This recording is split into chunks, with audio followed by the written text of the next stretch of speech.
Hello everyone, today I'm back in Novice mode, this time with something we see several times every day in Westeros. Yes, these are reports. I will break them down into prime factors, so you will be able to learn the differences between different types of attacks, their frequency and targeting. This is important because attacks can be of different types, for example normal or weak point. Unfortunately, I don't have all the available commanders at the maximum awakening level, but my group of malcontents is also diverse in terms of attack types. I will try to discuss reports based on rebel groups, but not exclusively. I invite you to watch.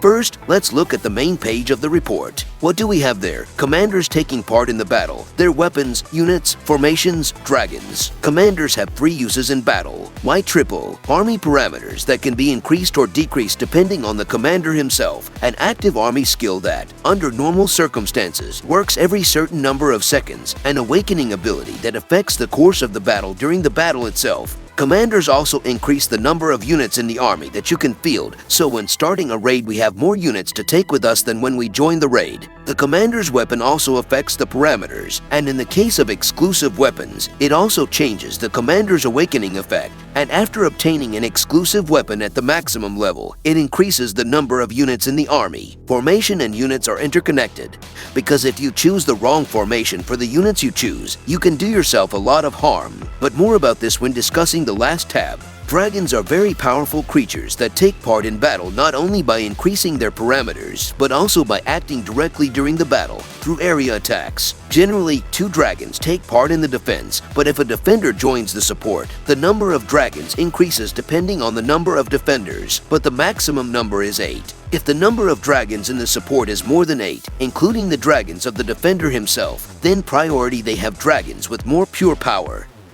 The next tab called Bonus contains details about the parameters. It is divided into 4 categories: basic parameters, additional base attack, counterattacks, and special effects. The basic parameters result from the summation of all available bonuses, including parameters from the Lord's equipment, selected commanders, castle skin, and march animations. They also contain parameters related to dragon skills, valor parameters, dragon blessing parameters, etc. In the second category we have bonuses to the basic base attack. Currently, we have 2 options for increasing base attack. These are weapon bonuses and Greenside from Arya Stark, but Greenside does not increase our base attack, but reduces the opponent's base attack.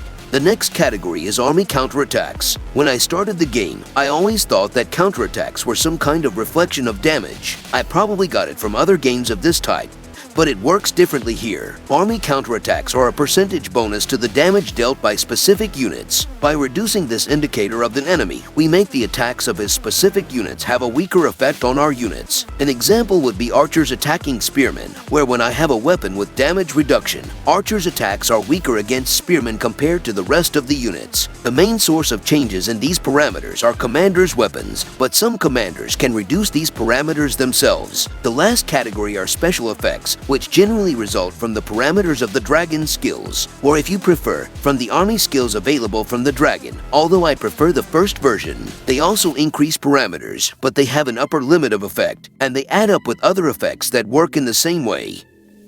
The third tab is statistics, where we can see how our army performed during the fight. This is a summary of losses during combat, and they look much better during raids, where we have more players taking part in the battle. The losses of all of us, including the enemy. Also here we can see which players dealt the most damage. The latter actually correlates well with the selection of units under the raid leader, and by this I mean that if the raid leader is positioned, as in my case, under spears, then by sending more spears they will perform better during the battle than, for example, infantry.